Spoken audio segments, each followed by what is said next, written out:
नमस्कार सभी साथियों को। नमस्कार सभी साथियों का नौहर पाठशाला के डिजिटल प्लेटफॉर्म पे हार्दिक स्वागत, अभिनंदन।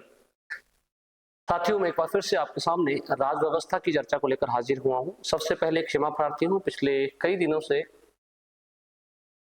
टेक्निकल रीजंस की वजह से, तकनीकी कारणों की वजह से क्लास नहीं हो पाई।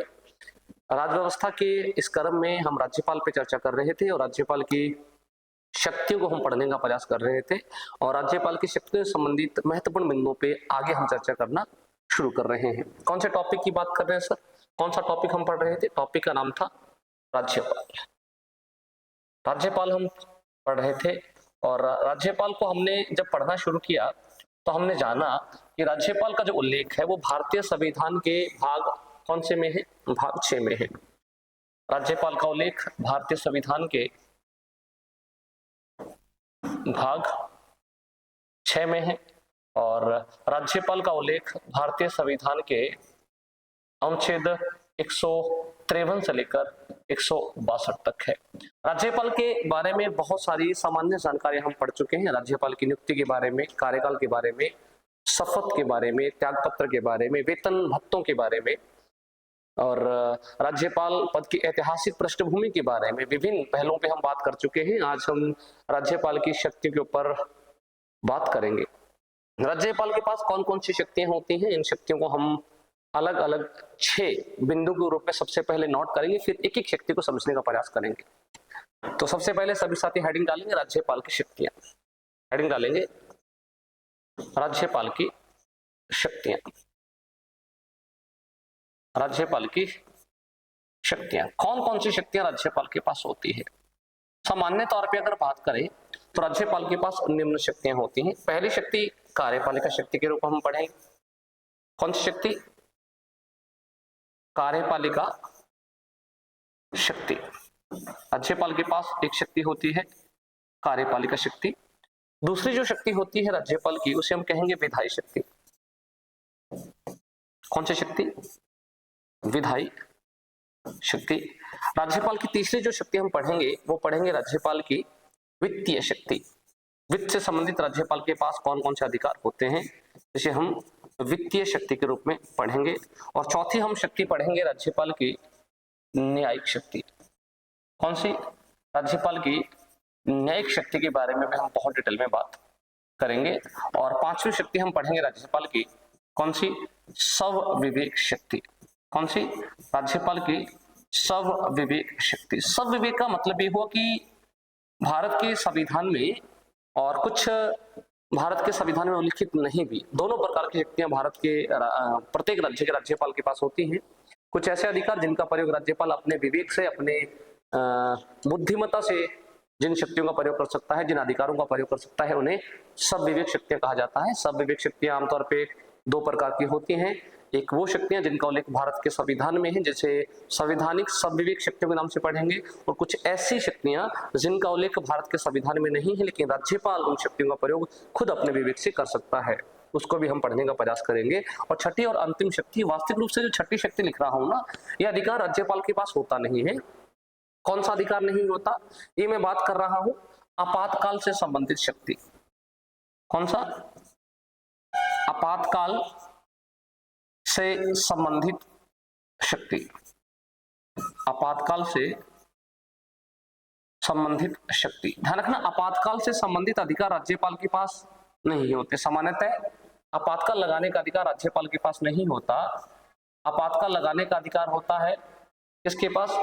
राष्ट्रपति के पास, है ना। इसलिए हमने, अगर मैं याद कर पा रहा हूं तो पिछली क्लास में हमने डी वसु, दुर्गादास वसु महोदय का एक कथन हमने पढ़ा था कि राज्यपाल की शक्तियां राष्ट्रपति के समान ही होती हैं, केवल 3 शक्तियों को छोड़ दें। पहली शक्ति कूटनीतिक शक्ति। कूटनीति का मतलब राष्ट्रपति के पास विदेशों के साथ संधि, समझौते जो करार किए जाते हैं उनसे संबंधित अधिकार होते हैं, यानी राष्ट्रपति के नाम से ही हम विदेशों के साथ संधि, समझौते करार करते हैं। राज्यपाल के पास ऐसा अधिकार नहीं होता।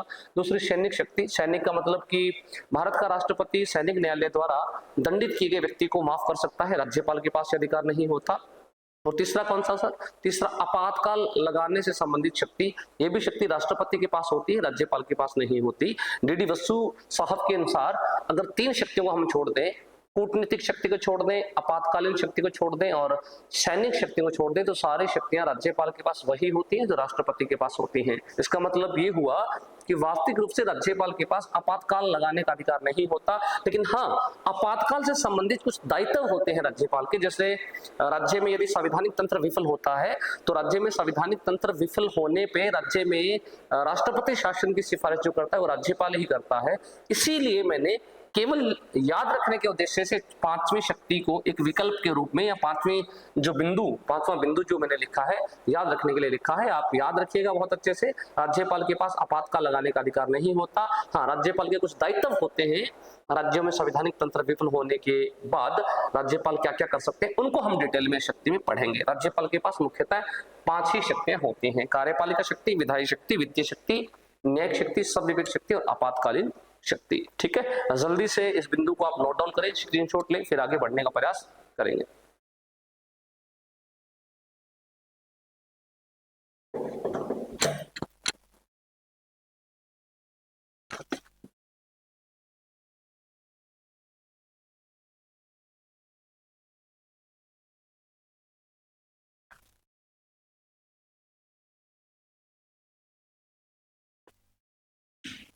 हाँ जी, आगे बढ़े। चलिए आ जाइए, आगे बढ़ने का प्रयास हम करते हैं। पहली शक्ति पे बात करना शुरू करते हैं जिस शक्ति का नाम है राज्यपाल की आपातकालीन शक्ति। माफी चाहूंगा, राज्यपाल की कार्यपालिका शक्ति।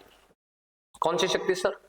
1 नंबर शक्ति की हम बात कर रहे हैं राज्यपाल की कार्यपालिका शक्ति। कार्यपालिका से संबंधित राज्यपाल के पास कौन कौन सी शक्तियां हैं? राज्यपाल की कार्यपालिका शक्ति। देखिए ध्यान से, इत्मीनान से, अच्छे से एक एक बिंदु को समझने का हम प्रयास करेंगे कि राज्यपाल के पास कौन कौन सी शक्ति है। ठीक है, आ जाओ। तो राज्यपाल की कार्यपालिका शक्ति को समझने से पहले हमें 2 अनुच्छेद हैं, उनमें कही गई बात को बड़े ध्यान से समझना है। अगर उन दोनों अनुच्छेदों की बात को हम समझ लेंगे तो चीजें बहुत बेहतरीन ढंग से क्लियर हो जाएंगी, है ना। कौन से अनुच्छेद को समझना है सर? सबसे पहले तो आपको समझना है अनुच्छेद 154 में कही गई बात को। अनुच्छेद 154 में जो बात कही गई है उसको बड़े अच्छे से, बड़े इत्मीनान से आपको समझने का प्रयास करना है। अनुच्छेद 154। और दूसरा आपको समझने का प्रयास करना है अनुच्छेद 154 सब पार्ट या सब क्लोज फर्स्ट, उपभाग 1। इसको, इन दोनों अनुच्छेदों को हमें समझना है। और एक बात थोड़ा ध्यान रखिए, प्रत्येक चीज को आप नोट डाउन करें। मैं कोशिश करूंगा कि अनुच्छेद जहां तक संभव हो एक क्रम में लिखवाए जाए ताकि आपको याद करने में आसानी रहे। फिर भी कुछ महत्वपूर्ण जो प्रावधान है उनसे संबंधित अलग अगर अनुच्छेद शामिल होते हैं तो उनको आप याद करने का प्रयास कीजिएगा, क्योंकि मैं कोशिश करूंगा कि जितनी बहुत महत्वपूर्ण चीजें हों उन्हीं को शामिल किया जाए, है ना। जो कम इंपॉर्टेंट चीजें हैं परीक्षा की दृष्टि से उन्हें छोड़ दिया जाए। ठीक है, तो एक एक चीज को नोट डाउन करेंगे, याद करने का प्रयास करेंगे। क्या कहता है अनुच्छेद 154? इसको ध्यान से समझने का प्रयास करते हैं। अनुच्छेद 154 कहता है कि राज्य की समस्त कार्यपालिका शक्तियां, राज्य की समस्त कार्यपालिका शक्ति राज्यपाल में निहित होगी। राज्य की समस्त कार्यपालिका शक्ति, राज्य की समस्त कार्यपालिका शक्ति किस में निहित होगी? राज्यपाल में निहित होगी। इसका मतलब क्या हुआ? इसका मतलब यह हुआ कि राज्य में जितने भी कार्य होंगे वो राज्यपाल की अनुमति के बगैर नहीं हो सकते। कार्य होने का मतलब विधि बनाने से है, कानून बनाने से है। यानी भारत में, भारत के किसी भी राज्य में कोई भी कानून बनाया जाता है, कोई भी विधि बनाई जाती है, तो भारत का संविधान कहता है वो विधि तब तक नहीं बनाई जा सकती जब तक संबंधित राज्य का राज्यपाल उस विधि को स्वीकृति ना दे दे। इसी बात को इस आर्टिकल में कहा गया है, इस अनुच्छेद में कहा गया है कि राज्य की समस्त कार्यपालिका शक्ति राज्यपाल में निहित होती है। इसी आर्टिकल की एक बात को थोड़ा सा आगे विस्तृत करने का, आगे बढ़ाने का काम करता है अनुच्छेद 154(1). अनुच्छेद 154(1) कहता है कि राज्यपाल जो कार्यपालिका शक्ति का प्रयोग करेगा, राज्य की सारी कार्यपालिका शक्ति किसमें निहित होगी? राज्यपाल में। और राज्यपाल जो कार्यपालिका शक्ति का प्रयोग करेगा या तो वो स्वयं प्रयोग करेगा या फिर अपने अधीनस्थ अधिकारियों के माध्यम से कार्यपालिका शक्ति का प्रयोग करेगा। कौन सा आर्टिकल कहता है? आर्टिकल 154(1). बड़े ध्यान से समझना है।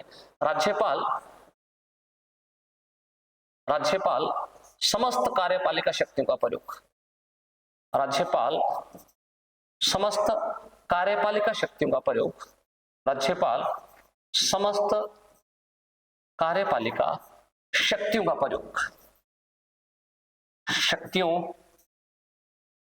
का प्रयोग या तो क्या करेगा, स्वयं करेगा, प्रयोग स्वयं, यानी राज्यपाल खुद इन शक्तियों का प्रयोग करेगा स्वयं,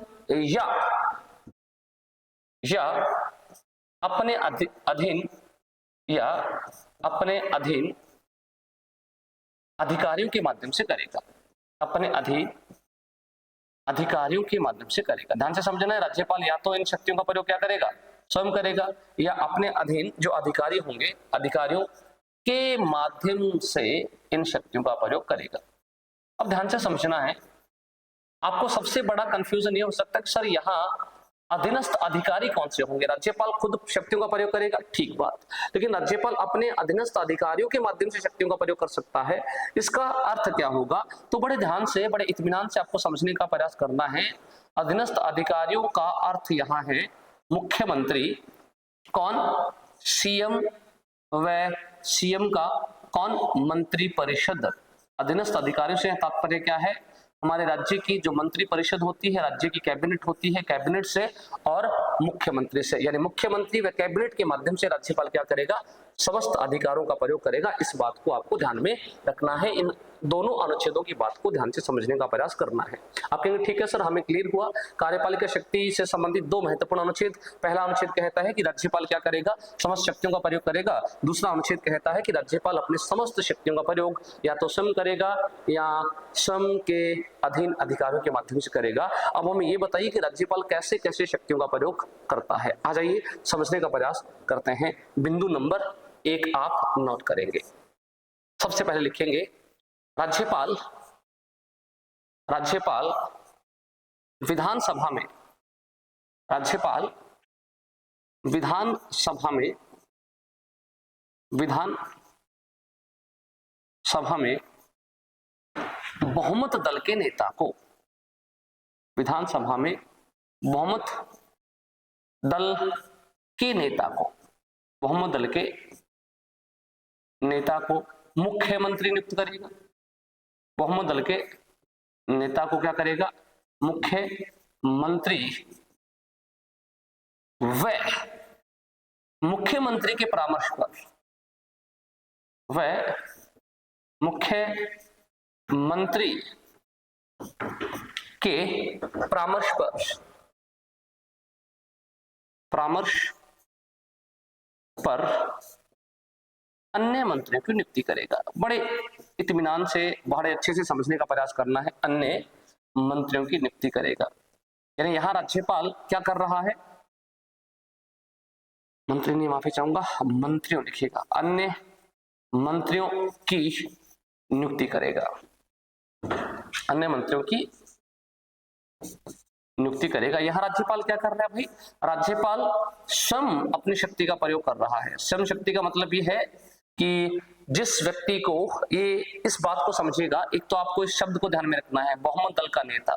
बहुमत दल के नेता का मतलब होता है कि विधानसभा में जो कुल सीटें हैं, कुल सीटों का आधे से ज्यादा जिस दल को प्राप्त होगा, उसी दल के एक व्यक्ति को मुख्यमंत्री नियुक्त किया जाएगा, उसी दल के एक व्यक्ति को बहुमत दल का नेता माना जाएगा। जैसे राजस्थान में विधानसभा सीटें हैं 200, समझ पा रहे हैं, और 200 को आप डिवाइड कर दीजिए, 2 से प्लस क्या कर दीजिए 1, यानी राजस्थान में कोई व्यक्ति तभी मुख्यमंत्री जब बनेगा, उसी दल का मुख्यमंत्री बनेगा जिस दल के पास कम से कम कितनी सीटें हैं, 101 सीटें हैं। हाल ही में राजस्थान विधानसभा के चुनाव हुए, माननीय मुख्यमंत्री बने भजनलाल जी, और माननीय भजनलाल जी को मुख्यमंत्री बनाया गया क्योंकि भारतीय जनता पार्टी के पास 101 से ज्यादा सीटें थी। यही कहना चाहता है भारत के संविधान का अनुच्छेद। आप कहेंगे सर कौन सा अनुच्छेद, ये प्रावधान कौन से अनुच्छेद में है, तो आपको इस प्रावधान का अनुच्छेद भी बहुत डिटेल में याद रखना है, क्योंकि राज व्यवस्था पढ़ते समय आप अनुच्छेद याद नहीं रखेंगे तो मामला गड़बड़ हो जाएगा। बहुत बार चीजें डायरेक्ट अनुच्छेद के रूप में पूछ ली जाती हैं। भारतीय संविधान का अनुच्छेद 164(1) कहता है कि विधानसभा में जिसे बहुमत मिलेगा, उस बहुमत प्राप्त व्यक्ति को क्या करेगा, राज्यपाल मुख्यमंत्री चुनेगा, और मुख्यमंत्री के कहने पे किसका चुनाव किया जाए, किसकी नियुक्ति की जाएगी, अन्य मंत्रियों की नियुक्ति की जाती है। ये सारी जानकारी कौन सा आर्टिकल देता है, भारतीय संविधान का आर्टिकल 164 ऐसी जानकारी देता है। ये पहली शक्ति हमने पढ़ी इसके बारे में, राज्यपाल के बारे में। जल्दी से इसको छापें, फिर आगे बढ़ने का प्रयास करते हैं। जल्दी से छापें प्लीज।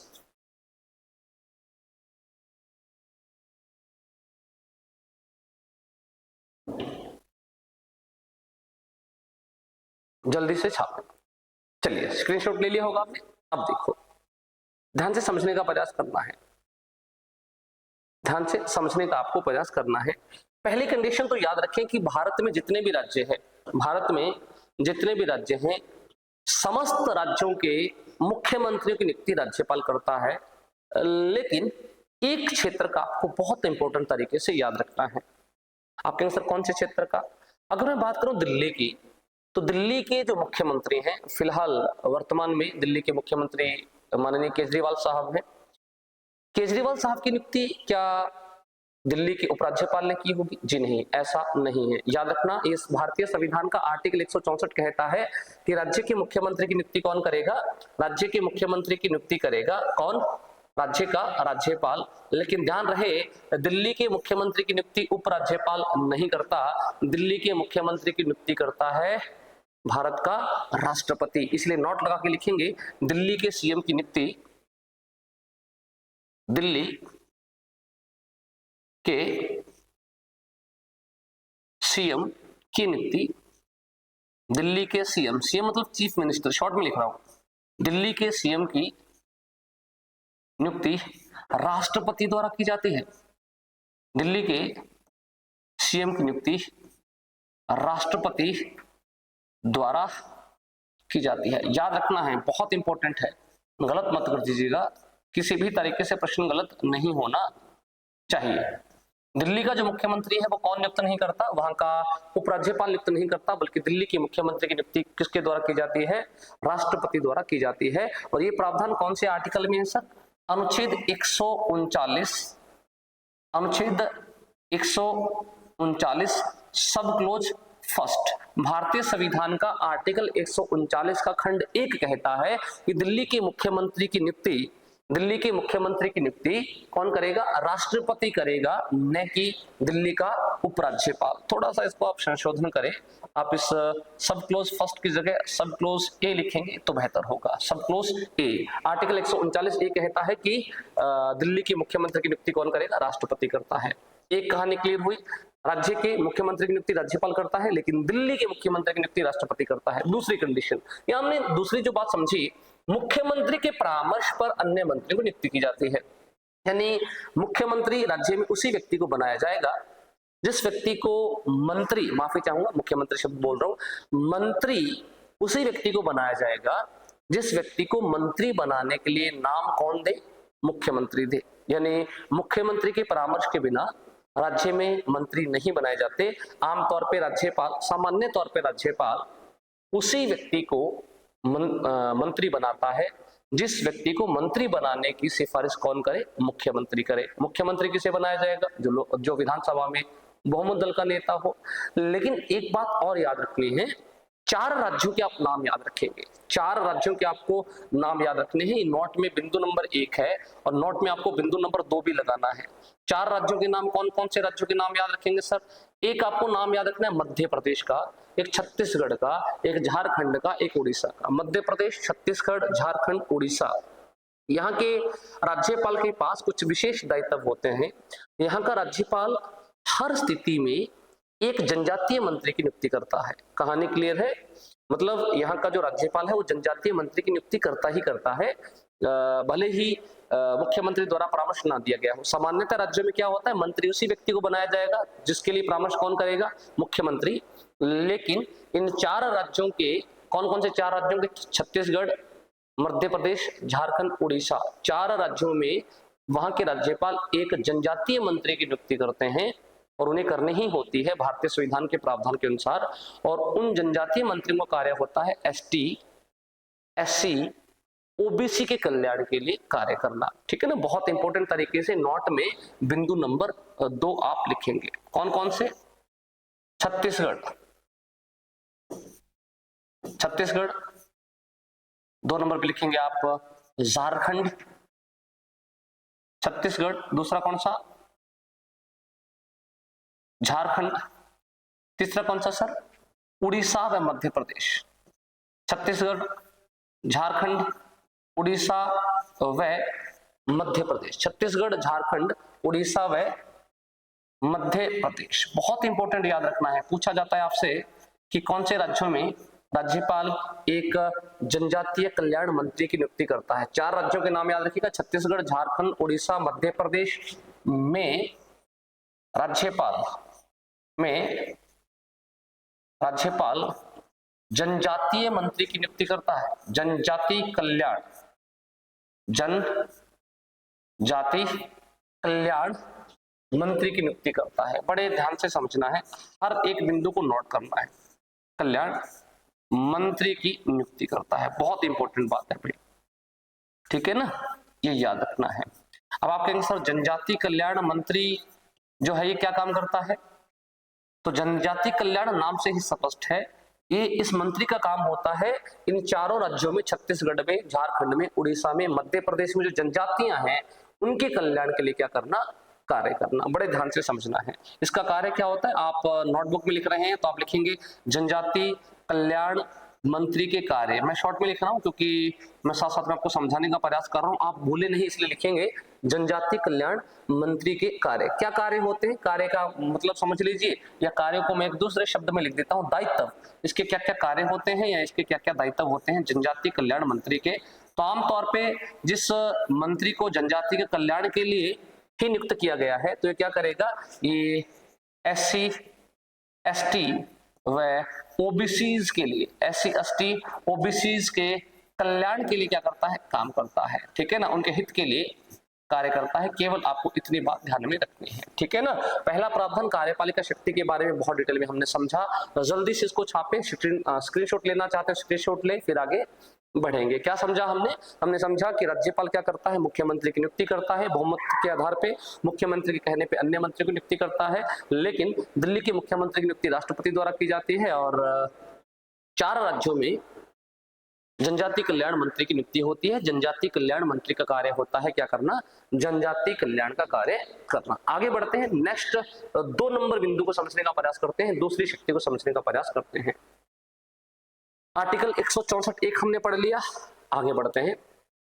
राज्य महाधिवक्ता, राज्य महाधिवक्ता, आप देखेंगे राज्यपाल राज्य महाधिवक्ता की, राज्य महाधिवक्ता, राज्यपाल राज्य महाधिवक्ता की नियुक्ति करता है, याद रखना है। राज्यपाल क्या करता है, राज्य महाधिवक्ता की नियुक्ति करता है। ये भी एक कार्यपालिका शक्ति है, किसकी, राज्यपाल की। राज्य महाधिवक्ता कौन होता है इसके बारे में मैं आपको डिटेल में बता चुका हूं, और अगर मैं बहुत ही संक्षिप्त तरीके से दोबारा दोहराना चाहूं तो आप समझ लीजिएगा कि राज्य सरकार का वकील और राज्य सरकार को विधि परामर्श, कानूनी राय देने वाला जो व्यक्ति होता है वही राज्य महाधिवक्ता होता है। और राज्य महाधिवक्ता की नियुक्ति कौन करता है, राज्य महाधिवक्ता की नियुक्ति करता है कौन, प्रत्येक राज्य का या संबंधित राज्य का राज्यपाल। ये जानकारी भारतीय संविधान के अनुच्छेद 165 में दी गई है। आर्टिकल 165 कहता है कि राज्यपाल क्या करेगा, राज्य महाधिवक्ता की नियुक्ति करेगा। अब इसमें आपको क्या करना है, एक बार फिर से आप नोट लगाइएगा और फिर से नोट लगाइएगा और नोट लगा के आप समझिएगा कि बहुत बार पूछा जाता है कि कौन किसके प्रसाद पर्यंत अपने पद पे बना रहता है। प्रसाद पर्यंत का मतलब है कि जब तक कोई व्यक्ति चाहे, जैसे मान लीजिए कि मैं अभी पढ़ा रहा हूँ, है ना, कोई विद्यार्थी यहाँ बैठा है, मैं ये कह सकता हूँ कि ये विद्यार्थी किसके प्रसाद पर्यंत या क्लास में बैठ सकता है, तो मेरे प्रसाद पर्यंत। जब तक मैं चाहूँ ये विद्यार्थी क्लास में बैठा है, और जब मैं नहीं चाहूंगा तो इस व्यक्ति को निकाल सकता हूँ। समझ पा रहे हैं, प्रसाद पर्यंत का सीधा सा मतलब आम भाषा में ये होगा। ध्यान से समझने का प्रयास करना है। एक आपको लिखना है महान्यायवादी।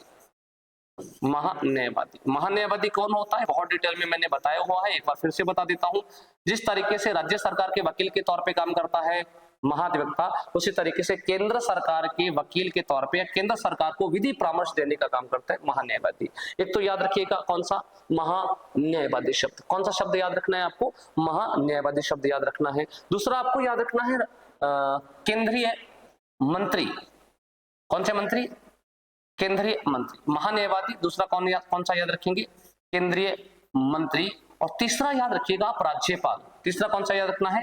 राज्यपाल। ये तीनों व्यक्ति तब तक अपने पद पे बने रहते हैं जब तक भारत का राष्ट्रपति चाहे। बहुत इंपॉर्टेंट बिंदु है, भी याद रखना।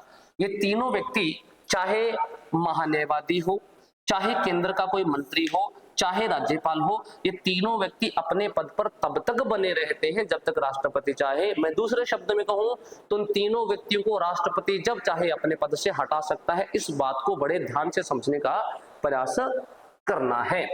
महान्यायवादी, केंद्रीय मंत्री व राज्यपाल राष्ट्रपति प्रसाद पर्यंत अपने पद पे रहते हैं। किसके प्रसाद पर्यंत? राष्ट्रपति प्रसाद पर्यंत अपने पद पे रहते हैं। इस बात को बड़े ध्यान से समझिएगा। मैं केवल प्रसाद पर्यंत लिख रहा हूं, आप आगे लिख सकते हैं प्रसाद पर्यंत पद पे रहते हैं। कहानी क्लियर हुई? मैंने महाधिवक्ता का जिक्र किया तो ये मैंने लिखवा दिया। महाधिवक्ता के साथ साथ मैंने इसलिए लिखवाया क्योंकि महाधिवक्ता किसके प्रसाद पर्यंत अपने पद पे रहता है? राज्यपाल के प्रसाद पर्यंत। राज्यपाल किसके प्रसाद पर्यंत रहता है? राष्ट्रपति के प्रसाद पर्यंत, है ना। इसलिए इस नोट में बिंदु नंबर 2 लिखना भी जरूरी है। बिंदु नंबर 1 क्या लिखा हमने?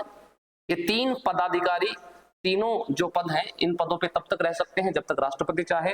अब 2 बिंदु और लिख लीजिएगा, बिंदु नंबर 2 और लिख लीजिएगा। पहला कौन सा? आप लिखेंगे राज्य के मंत्री, राज्य के मंत्री, है ना। केंद्रीय मंत्री राष्ट्रपति प्रसाद पर्यंत, राज्य के मंत्री राज्यपाल प्रसाद पर्यंत, है ना। वह राज्य के मंत्री व राज्य महाधिवक्ता, राज्य महाधिवक्ता, बहुत इंपॉर्टेंट तरीके से चीजें याद रखनी है, ठीक है, याद रखें। राज्य के मंत्री व राज्य महाधिवक्ता राज्यपाल प्रसाद पर्यंत अपने पद पे रहते हैं। बहुत इंपॉर्टेंट बात है भाई। राज्यपाल प्रसाद पर्यंत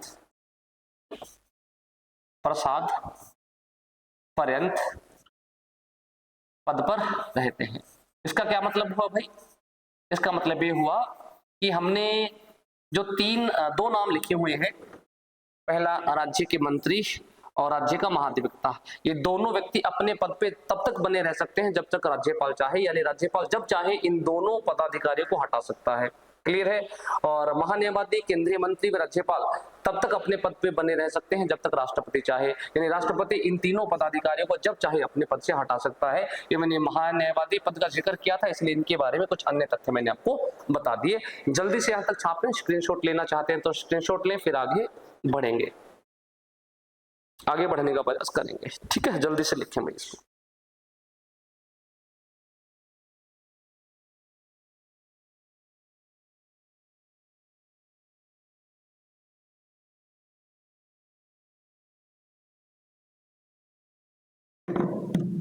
एक बार देख लीजिए कितने मिनट का बनाए। हाँ, देख लीजिए ना।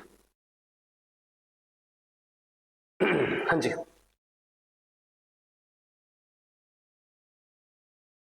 अच्छा, लगभग आधे घंटे का वीडियो हो गया सब ना। चलो कोई नहीं, 15-10 मिनट का वीडियो डालते, आज थोड़ी सी छोटी क्लास डालेंगे, ठीक है। आ जाइए, आगे समझते हैं। स्क्रीनशॉट आपने लिया होगा, आइए आगे बढ़ने का प्रयास करते हैं। देखो, ध्यान से समझने का प्रयास करो। एक आपको आर्टिकल और याद रखना है भाई, बहुत इंपॉर्टेंट आर्टिकल तो नहीं है लेकिन आपको याद रखना है, हालांकि मैं पहले लिखवा चुका हूं आपको। इसमें आपको याद रखना है राज्य की समस्त जो कार्यवाही का संचालन है वो राज्यपाल के नाम से होता है। 64 लिख लिया, 65 लिख लिया, तो 66 भी लिख लीजिए। राज्य की समस्त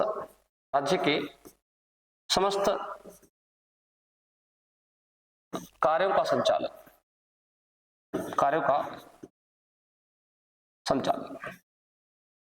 राज्य के समस्त कार्यों का संचालन जो है वो किसके माध्यम से होता है? राज्यपाल के नाम से होता है। राज्यपाल के नाम से होता है। ये बहुत इंपॉर्टेंट तो नहीं है, बस एक क्रम में हम आर्टिकल लिख रहे हैं तो याद रख लीजिएगा। ये प्रावधान कौन से आर्टिकल में है? आर्टिकल 166। आर्टिकल 166 कहता है कि जो राज्य सरकार के समस्त कार्य होंगे उनका संचालन राज्यपाल के नाम से होगा। बहुत इंपॉर्टेंट तो है नहीं, हाँ कर्म में आर्टिकल पढ़ रही है तो इसको याद रख लीजिए। अब देखिए एक और दायित्व होता है, वास्तविक रूप से अब अगला जो मैं बिंदु बता रहा हूं ये कर्तव्य है मुख्यमंत्री का और शक्ति है राज्यपाल की। कर्तव्य है मुख्यमंत्री का और शक्ति है राज्यपाल की। जैसे उदाहरण के तौर पे आप कोई विद्यार्थी के तौर पे यहाँ मेरे पास पढ़ने आ रहे हैं और मैंने आपको कहा कि भाई जो विद्यार्थी यहाँ पढ़ने आएगा वो क्लास में नोट्स बनाएगा ही बनाएगा। मैं कभी भी नोट्स चेक कर सकता हूँ, यानी ये मेरा अधिकार है, मेरी शक्ति है कि मैं आपके नोट्स चेक कर सकता हूँ और आपका कर्तव्य है कि आप नोट्स बना के रखें। क्या समझे? इसका मतलब ये है कि प्रत्येक राज्य का जो मुख्यमंत्री होता है उस मुख्यमंत्री का कर्तव्य होता है कि राज्य की जो विधिक जानकारियां हैं, राज्य के जो विधि से संबंधित, कानून से संबंधित, नियम कायदे कानूनों से संबंधित जो जानकारियां हैं वो राज्यपाल को उपलब्ध करवाए, राज्यपाल को उपलब्ध करवाए। और राज्यपाल का अधिकार है कि वो मुख्यमंत्री से क्या कर ले, विधिक जानकारियां प्राप्त करे। कहानी क्लियर है? यानी एक आर्टिकल हम अभी पढ़ेंगे उसका जिक्र करेंगे, आर्टिकल 167। आर्टिकल 167 आर्टिकल 167 यही कहता है कि मुख्यमंत्री का कर्तव्य है कि राज्य की समस्त विधिक जानकारी किसको उपलब्ध करवाए, राज्यपाल को उपलब्ध करवाए। या फिर राज्यपाल की शक्ति है कि राज्यपाल मुख्यमंत्री से विधिक जानकारियां प्राप्त कर सकता है। इस आर्टिकल को मुख्यमंत्री के कर्तव्यों के नाम से जाना जाता है। विस्तृत चर्चा करेंगे इसके ऊपर क्योंकि प्रश्न पूछा गया है, लेकिन अभी नहीं, जब मुख्यमंत्री पढ़ेंगे तब। यहाँ केवल मैं रेफरेंस दे रहा हूं राज्यपाल की शक्ति के रूप में इस अनुच्छेद का। लिखें, क्या लिखना चाहते हैं हम लिख रहे हैं राज्यपाल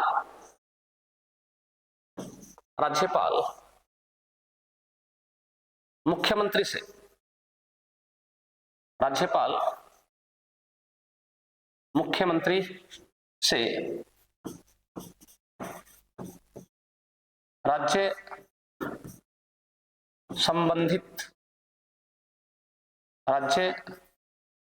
संबंधित विधिक जानकारी मांग सकता है, जानकारी मांग सकता है। क्या समझे सर? अगर राज्यपाल राज्य की विधि से संबंधित जानकारी मांगेगा तो मुख्यमंत्री का कर्तव्य है कि वो जानकारी उपलब्ध करवाएगा। राज्यपाल का शक्ति हुआ और इस राज्यपाल की शक्ति को उल्लेखित किया गया है भारतीय संविधान के अनुच्छेद 167 में। जो राज्यपाल की शक्ति है वो सीएम के कर्तव्य है। कौन कौन से कर्तव्य होते हैं सीएम के, यहां नहीं पढ़ेंगे, यहां केवल राज्यपाल की शक्ति के बारे में जानना था। सीएम के कौन कौन से कर्तव्य होते हैं वो सीएम पढ़ाते समय आपको बहुत डिटेल में बताऊंगा। कौन से अनुच्छेद के बारे में? अनुच्छेद 167 के बारे में। लेकिन आप भूले नहीं, इसलिए आप शॉर्ट में कहीं कहीं लिख लीजिए सीएम के कर्तव्य, मुख्यमंत्री के कर्तव्य। सीएम के कर्तव्य के बारे में कौन सा आर्टिकल जानकारी देता है? आर्टिकल जानकारी देता है 167। लेकिन सीएम के कर्तव्य क्या क्या होते हैं सर, इसके बारे में सीएम पढ़ाते समय इसी अनुच्छेद के बारे में डिटेल में चर्चा करूंगा। लेकिन यहाँ मेरा उद्देश्य है राज्यपाल की शक्ति को समझाना, और राज्यपाल की शक्ति है कि वो क्या कर सकता है, मुख्यमंत्री से राज्य की विधिक जानकारी प्राप्त कर सकता है। आगे बढ़े, एक दो बिंदुओं पे और चर्चा करते हैं, फिर आज के सेशन को हम खत्म करेंगे। ठीक है, आ जाइए आगे बढ़ने का प्रयास करते हैं, अनुच्छेद 167 से आगे चलने का प्रयास करते हैं। देखें, ध्यान से समझना है, राज्यपाल क्या करता है ना, राज्यपाल जितने भी आयोग होते हैं, आप कहेंगे सर जितने भी क्या कहना चाहते हैं? आयोग दो प्रकार के होते हैं साथियों, एक तो होते हैं संवैधानिक आयोग और एक होते हैं गैर संवैधानिक आयोग। संवैधानिक आयोग और गैर संवैधानिक आयोग। राज्यपाल राज्य के समस्त संवैधानिक व गैर संवैधानिक आयोगों के अध्यक्षों व सदस्यों की नियुक्ति करता है। पहले इस लाइन को मैं लिख दूं, फिर आपको मैं अंतर बताऊंगा संवैधानिक आयोग और गैर संवैधानिक आयोग में क्या फर्क होता है। ठीक है, लिखें, राज्यपाल राज्य के समस्त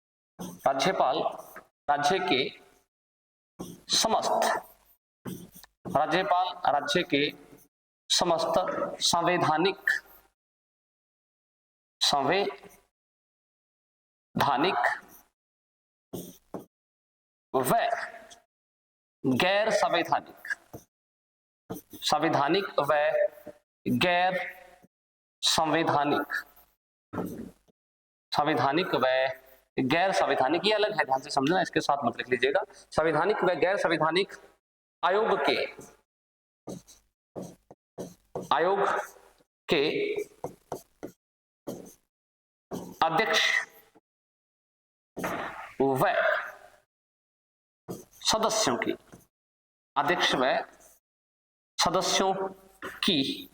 नियुक्ति करता है। अध्यक्ष व सदस्यों की नियुक्ति करता है। ठीक है। अब सबसे बड़ा सवाल यह है कि संवैधानिक क्या होता है, गैर संवैधानिक क्या होता है। ठीक है, ध्यान से समझने का प्रयास करना है आपको। ठीक है, अगली स्लाइड पे समझा देता हूं। अगर आप नोट्स बना रहे हैं और नोट्स के बीच में संवैधानिक और गैर संवैधानिक को आप नहीं घुसेड़ना चाहते तो अलग से समझा देता हूं। अगली स्लाइड पे आ जाओ। संवैधानिक आयोग और गैर संवैधानिक आयोग। ठीक है, आप अलग से लिखना चाहते हैं तो लिख सकते हैं। किसकी बात कर रहे हैं? संवैधानिक, शॉर्ट में लिख रहा हूं, संवैधानिक आयोग। और दूसरी तरफ लिखिएगा आप कौन से? गैर संवैधानिक आयोग। कौन से? गैर संवैधानिक आयोग। दो प्रकार के आयोग होते हैं भाई, संवैधानिक आयोग होता है, गैर संवैधानिक आयोग होता है। ध्यान से समझना, इनमें भी दो प्रकार होते हैं, है ना। इनमें भी दो प्रकार आप बांट सकते हैं अपनी सुविधा के अनुसार। मूल संवैधानिक आयोग, कौन से? मूल संवैधानिक आयोग, समझ पा रहे हैं ना। और संविधानोत्तर, है ना, संविधान उत्तर संवैधानिक आयोग, संविधान उत्तर, संविधान उत्तर संवैधानिक आयोग। इसका मतलब क्या हुआ भाई?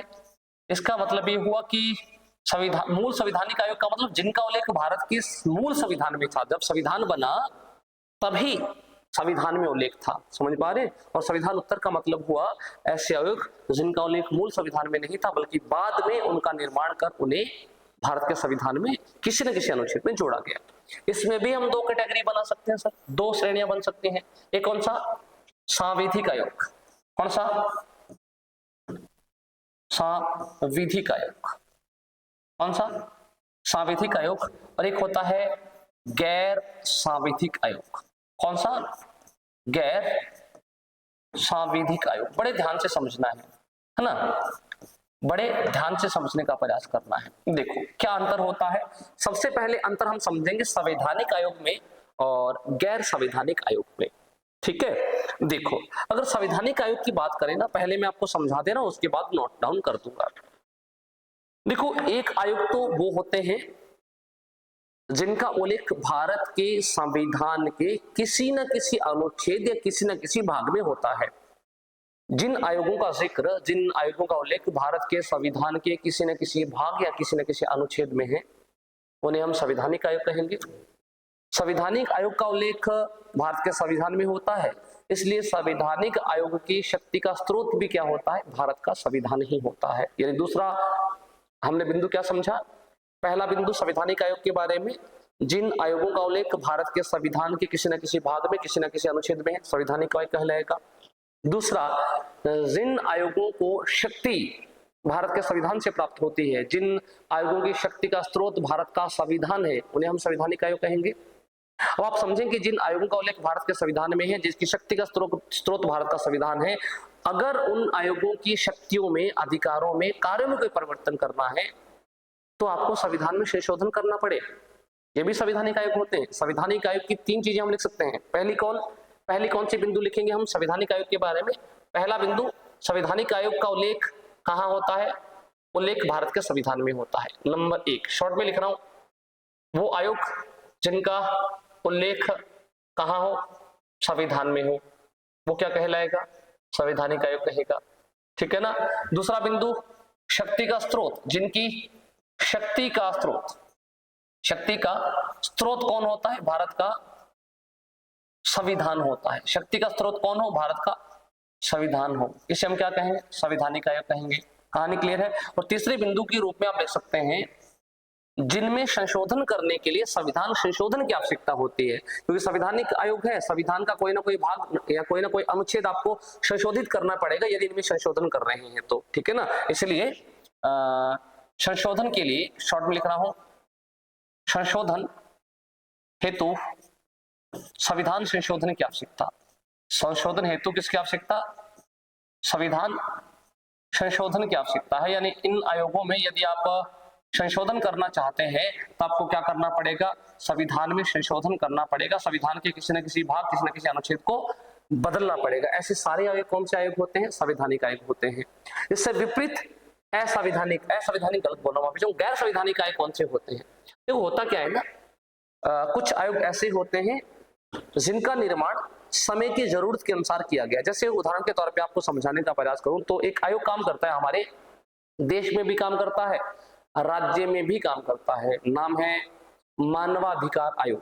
कौन सा? मानवाधिकार आयोग। अब मानवाधिकार आयोग का अब जब आप पढ़ने जाओगे तो मानवाधिकार आयोग का उल्लेख भारत के संविधान के किसी भी अनुच्छेद में नहीं है और किसी भी भाग में इसका उल्लेख नहीं है। तो जिस आयोग का उल्लेख किसी अनुच्छेद में है ही नहीं, क्या वो संवैधानिक आयोग हुआ? आप कहेंगे सर संवैधानिक आयोग नहीं हुआ। यानी ऐसे आयोग जिनका निर्माण किसी ना किसी अधिनियम द्वारा किया जाता है, संसद द्वारा कोई ना कोई अधिनियम बना दिया जाता है और अधिनियम के माध्यम से जिन आयोगों का निर्माण किया जाता है, इन आयोगों को क्या कहा जाता है? संवैधानिक आयोग तो नहीं, इन्हें गैर संवैधानिक आयोग कहा जाता है। अब जिनका उल्लेख भारत के संविधान में नहीं है, जिनका निर्माण ही किसी अधिनियम के माध्यम से हुआ, क्या उनकी शक्ति का स्रोत भारत का संविधान होगा? आप कहेंगे सर भारत का संविधान शक्ति का स्रोत नहीं होता। लेकिन दूसरा बिंदु, जिन आयोगों के शक्ति का स्रोत भारत का संविधान नहीं होता बल्कि संबंधित अधिनियम होता है, जिन अधिनियमों के माध्यम से उन आयोगों का निर्माण किया गया। तीसरा, जिन आयोगों का उल्लेख भारत के संविधान में है ही नहीं, क्या उनमें अगर कोई संशोधन करना है तो भारत के संविधान में संशोधन करना पड़ेगा? जी नहीं। यानी बिंदु ये हुआ, 3 नंबर बिंदु ये हुआ कि जिन आयोगों में संशोधन करने के लिए संविधान में संशोधन करने की आवश्यकता नहीं होती बल्कि उस अधिनियम में संशोधन करने की आवश्यकता होती है, जिस अधिनियम के माध्यम से आयोगों का निर्माण किया गया, उसे हम क्या कहेंगे? तीसरा बिंदु कहेंगे गैर संवैधानिक आयोग के बारे में। आ जाइए, तीनों के तीनों बिंदुओं को लिखने का प्रयास करते हैं। ठीक है, गैर संवैधानिक आयोग नंबर 1, इनका निर्माण कैसे होता है? संसद द्वारा अधिनियम, संसद द्वारा अधिनियम बनाकर निर्माण किया जाता है। बनाकर इनको क्या किया जाता है? निर्मित किया जाता है। पहला बात तो पे ये। दूसरा, संविधान में उल्लेख नहीं होता। संविधान में उल्लेख नहीं। क्लियर है? दूसरा बिंदु क्या लिखेंगे सर? दूसरा बिंदु लिखेंगे शक्ति का स्रोत संविधान नहीं। इनकी शक्ति का स्रोत कौन नहीं होता? इनकी शक्ति का स्रोत संविधान नहीं होता। शक्ति का स्रोत संविधान नहीं होता। कौन होता है भाई? इनकी शक्ति का स्रोत होता है संबंधित अधिनियम। कौन सा? संबंधित अधिनियम। आप कहेंगे सर संबंधित अधिनियम का क्या मतलब हुआ? संबंधित अधिनियम का मतलब ये हुआ कि जिस अधिनियम के माध्यम से इन आयोगों का निर्माण किया गया, उसी अधिनियम से इनको शक्तियां प्राप्त होती हैं। क्लियर है? और तीसरा, संविधान में संशोधन आवश्यक नहीं। शॉर्ट में लिख रहा हूं, संविधान संशोधन, यानी इनमें संशोधन करने के लिए संविधान संशोधन की आवश्यकता नहीं होती। तो किसकी आवश्यकता होती है सर? आवश्यकता होती है संशोधन करने की उस अधिनियम को जिस अधिनियम के माध्यम से इनका निर्माण किया गया। संविधान संशोधन की आवश्यकता नहीं, बल्कि उस अधिनियम को संशोधन करने की आवश्यकता है जिस अधिनियम के माध्यम से इनका निर्माण किया गया। जैसे मानवाधिकार आयोग काम करता है, तो मानवाधिकार में यदि कोई संशोधन करना है, मानवाधिकार आयोग के लिए एक अधिनियम बनाया गया था, मानवाधिकार संरक्षण अधिनियम 1993 में अधिनियम बनाया गया, मानवाधिकार संरक्षण अधिनियम 1993। और 1993 के अधिनियम के माध्यम से ही वर्तमान में केंद्र में मानवाधिकार आयोग काम करता है और राज्य में भी मानवाधिकार काम करता है। अब 1993 का जो अधिनियम है, यदि मानवाधिकार आयोग में कोई संशोधन करना हो तो 1993 का अधिनियम संशोधन करना होगा। यदि उसमें क्या करना हो, कोई नई चीज जोड़नी है तो भी 1993 के अधिनियम में जोड़नी होगी। यदि इसमें इस आयोग को समाप्त भी करना है तो भी 1993 के अधिनियम को ही समाप्त करना होगा। और मानवाधिकार आयोग का उल्लेख भी कहाँ है? संसद द्वारा बनाए गए मानवाधिकार अधिनियम 1993 में ही है, संविधान में इसका उल्लेख नहीं है। कहानी क्लियर हुई? आशा करता हूं कि संवैधानिक व गैर संवैधानिक आयोगों का जो मैंने फर्क आपको बताया ये आपको समझ में आ गया होगा। अब इनमें भी आप समझिएगा, मूल संवैधानिक आयोग जिनका निर्माण 1950 में भारत का संविधान का निर्माण करते समय जिनका उल्लेख भारत के संविधान में था, उन्हें हम क्या कहेंगे? उन्हें हम कहेंगे संवैधानिक आयोग और मूल संवैधानिक आयोग। ठीक है, इन आयोगों के बारे में बाकी हम डिटेल में चर्चा करेंगे, क्योंकि जो टेक्निकल टीम है हमारी, आज टेक्निकल टीम द्वारा थोड़ा सा देखा जा रहा है कि कोई तकनीकी खराबी तो नहीं, इसलिए टेक्निकल टीम के जो सर यहाँ बैठे हुए हैं वो बोल रहे हैं कि सर आज सफिशिएंट इतना ही है। आज सर के तकनीकी कारण जो रहते हैं क्लासेस के, उनको चेक करने के कारण आज मैं इस क्लास को यही समाप्त कर रहा हूँ। कल यहीं से हम कंटिन्यू कर लेंगे संवैधानिक आयोग और गैर संवैधानिक आयोग में क्या अंतर होता है। ठीक है, अगर कोई डाउट हो आपको संवैधानिक आयोग और गैर संवैधानिक आयोग में, जितना मैंने समझाया यहाँ तक, जो समझाया नहीं वहां तक मत पूछिएगा, जितना मैंने समझाया यहाँ तक किसी भी बिंदु में डाउट हो तो प्लीज आप कमेंट करके लिखिएगा। मैं कोशिश करूंगा कि आपके प्रत्येक सवाल का जवाब दिया जाए। आज इस क्लास को यहीं इन शब्दों के साथ मैं समाप्त करता हूं। कल इसी टॉपिक को यहीं से हम शुरू करेंगे। तब तक के लिए सभी साथियों को नमस्कार।